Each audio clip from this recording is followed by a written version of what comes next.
Set on the Pacific Ocean, one of the most exotic places, island, the Philippines. Today, at Embassy Direct, we are with the pleasant presence of the Ambassador of the Philippines to South Africa, His Excellency Joseph Gerard Angelese. Ambassador, how are you this morning? I'm very well, thank you very much. Thank you for being here. Thank you very much. First of all, I'd like to thank Embassy Direct, yourself, and all the people behind your magazine for giving us this platform to tell your readers and your viewers about the Philippines. Thank you so much. It's a pleasure to be here. It's a pleasure. That's it. Excellency, as the Ambassador of the Republic of the Philippines to South Africa, how would you define your diplomatic tour thus far? Well, I've been here for 3 years already. I presented credentials in October 3 years ago, and my mission here has been to promote trade, promote tourism, promote our people-to-people exchanges and culture. So far, it's been a wonderful experience. Our focus so far for the past 3 years has been promotion of trade, and since I assumed we already had numerous business delegations coming into South Africa, as well as South African delegations coming to the Philippines. So we're very happy at the pace that we've been going. Also, I'd like to inform you that aside from South Africa, I cover 9 other countries in Southern Africa as well. So it's quite a big jurisdiction and quite a challenge.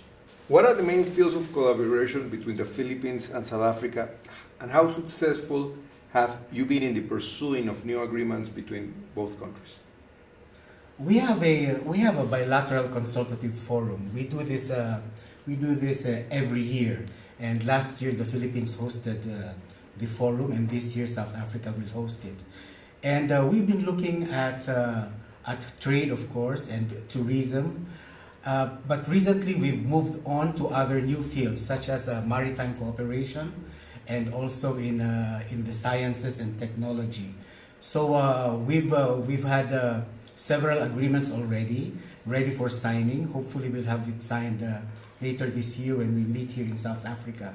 So we've been very strongly promoting people-to-people exchanges in terms of culture as well as trade. So that these have been the primary fields that we have been cooperating with South Africa. Yes, Ambassador, sorry, you just mentioned about the maritime relations also, and I would just like to highlight that your country is the biggest supplier of seafarers in the world right now. So that, and probably that's something that our readers and viewers will know. So just to share with them about that information. Yes, thank you very much, and thank you for bringing that up. As a matter of fact, that is the field that we wish to enter with South Africa. South Africa, of course, has the Operation Pakisa that it has pushed forward, and one of these, aside from developing the coastal areas and the seas for economic exploitation, of course there is also the development of the skills for the maritime industry. And as you mentioned, I am happy to tell your viewers and readers that the Philippines leads in the training of a maritime personnel, and we hope to help South Africa in this field as well. That's great. Have any South African brands shown interest in the Filipino market so far? Yes, there is a strong presence of South African business in the Philippines, particularly in pharmaceuticals and mining. And also there is a South African wine is quite popular there, as well as South African juices. And during the past 5 years or so, our economic growth has been phenomenal. It has been growing to about 6 to 7% per year, one of the strongest in our part of the world. And just January 2017 to January 2018, we saw an increase of 57% in our foreign direct investment. So it shows you a really robust economy in the Philippines, and aside from other countries that have been our historical partners, we look forward to having more South African business in the Philippines. How has the Filipino culture been influenced by the presence of the Chinese the Spaniards, the Americans at some point, and the Japanese during all its history? Yes, we've had a long history we have a long history of relationships with other countries. As you mentioned, the Spanish were there, the Americans, the Japanese, and we have grown into such a unique society where all the positive aspects of all these cultures are now have now permeated the Philippine culture. So it's quite exciting if you're a tourist in the Philippines. It's quite exciting and quite unique to experience all of these countries in just the Philippines. And our tourism thrust really has been in the promotion of our very unique culture. I certainly think that it's the most unique in Southeast Asia because of our unique experiences with other countries throughout our history. I think that one of the areas that you show that is in the culinary. All your dishes have a bit of influence of Spanish or Chinese. Could you elaborate on that? That is correct. Our cuisine is quite unique. As mentioned, there is a Spanish taste to it, some Chinese elements, as well as of course our ethnic Filipino, and also from all our neighboring countries. So it's quite unique.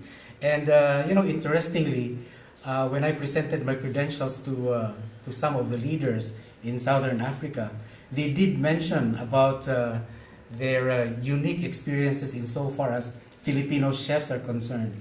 So we do promote our cuisine, and several Western magazines in Europe and the United States have mentioned that Filipino cuisine is ready to take off in the international market, and we're really looking forward to that. We hope so. In my days back in Asia, I had actually opportunity once to visit your country. Unfortunately, it was under working circumstances. But the one place that most attracts me to go once upon a time to go is your Boracay beaches. So in that line of thought, as the main promoter of the Philippines in South Africa, what efforts have your mission placed to attract visitors from this country to the Philippine archipelago? Well, as you mentioned, our beaches are among the best in the world.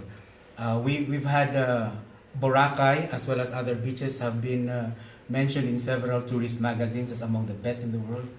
And because of our location, we have an amazing array of sea life. And so scuba diving in the Philippines is certainly one of the best in the world. And aside from our beaches, we also have, as you mentioned already, cuisine, our ancient sites, and our unique cultural centers in all of the Philippines are quite certainly very nice tourist attractions. And talking about the South African tourist market, I'm happy to share with you the information that South Africans can visit the Philippines visa-free for 30 days. So I really encourage South Africans to visit the Philippines, and I guarantee that they will find quite a pleasant, a very unique experience there.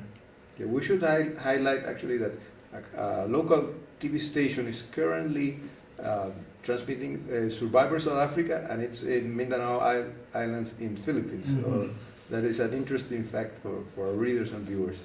Yes, I would hope that they watch these film clips, and it certainly gives you an idea of what to expect. Perhaps that would be more on the adventurous side, and we do have a lot of what you would call backpackers who are quite adventurous and go to the more adventurous tourist sites in the Philippines. But that is on offer as well. And again, as I said, that is only one of the aspects of Philippine tourism. You can also go to the commercial centers, and they are among the best in Southeast Asia and among the best in the world in terms of very modern tourist facilities. I'm very sure that listening to your enthusiasm, Ambassador, our readers and viewers will definitely make a plan to visit your country. Thank you so much for being here with us today, Ambassador. Thank you very much. The pleasure All is the mine. best. Thank you so much.